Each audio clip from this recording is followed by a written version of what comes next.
That's right. Right, Vicky, we've got this is an unusual Cragganmore, 27 years old. It's at 46.4% alcohol by volume, and this is the cask yielded only 165 bottles, so it's uncommon. I'm very fond of Cragganmore. I can't actually remember ever tasting one at this age, 27 years old. Obviously, I have to. Well, you can see, I've been tasting it before now. It's on the one hand a very good representative of the style of Cragganmore, which is a Speyside whisky, of course, but it's neither a lightweight nor a very heavy Speyside. It's sort of in between. For me, it's got a sort of bosky note, a sort of woody note.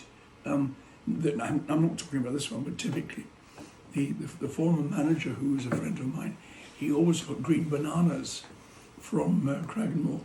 I can't say that I usually get green bananas, but it's got a good colour.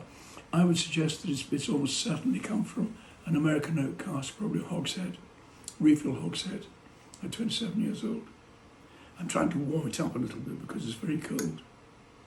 So we've got the colour. Obviously at this strength it doesn't bead, but it has got a considerable viscosity when I was pouring it into the glass.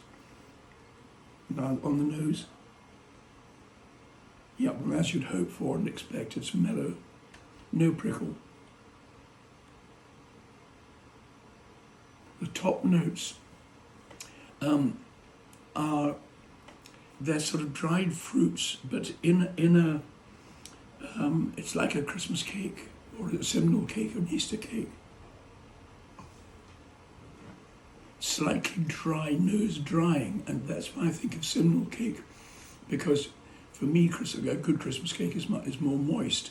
Although on my earlier notes, I was getting a moist Christmas cake note, and so it may develop as such.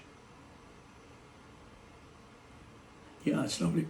And I'm also now getting almonds as well, so it's a cake with dried fruits and almonds. And also, something that I quite often find, maybe just an association of ideas, but you know those green, the angelica, crystallized angelica root, which they sometimes use to decorate the top of a cake, and I'm getting angelica root quite strongly. It's all very festive. It's certainly festive. Very appropriate really for this time of year. It is very festive. Somewhere in the mix is maraschino cherries. Oh yeah, it's opening up now. With these old whiskies, it's always a good idea to give them a bit of time to open. And as I said, I'm desperately trying to warm it up a tiny bit in the hands. It's curious that we never, unlike with cognac or armagnac, we would never dream of putting whiskey over a burner and warming it up considerably. And I don't know why that is, but except that the alcohol blows off, and perhaps because with cognac and with these big balloon glasses, you want to blow off some of the alcohol so it settles it down.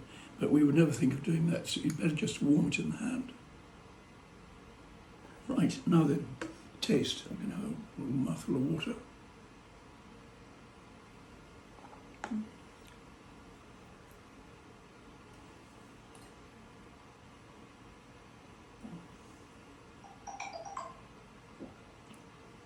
Oh, it's got a lovely texture. It's generally sweet, but then drying. But what comes through, particularly in the finish, is desiccated coconut, and that's a clear indication of American oak. It's lingering. This dry coconut.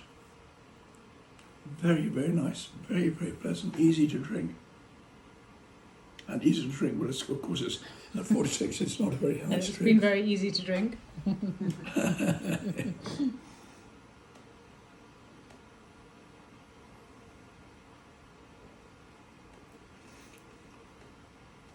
That's the predominant lingering taste, is this coconut, desiccated coconut. But before that, the dried fruits linger in the beginning of the taste. Now I'm going to put some water in. As you know, I'm a great fan of water. Yeah. It won't need that much.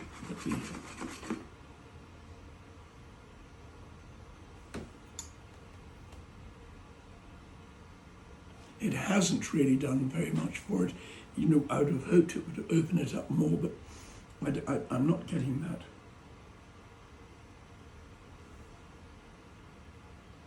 But in the mouth, let's see, it should make it easier to hold in the mouth to assess by mouth.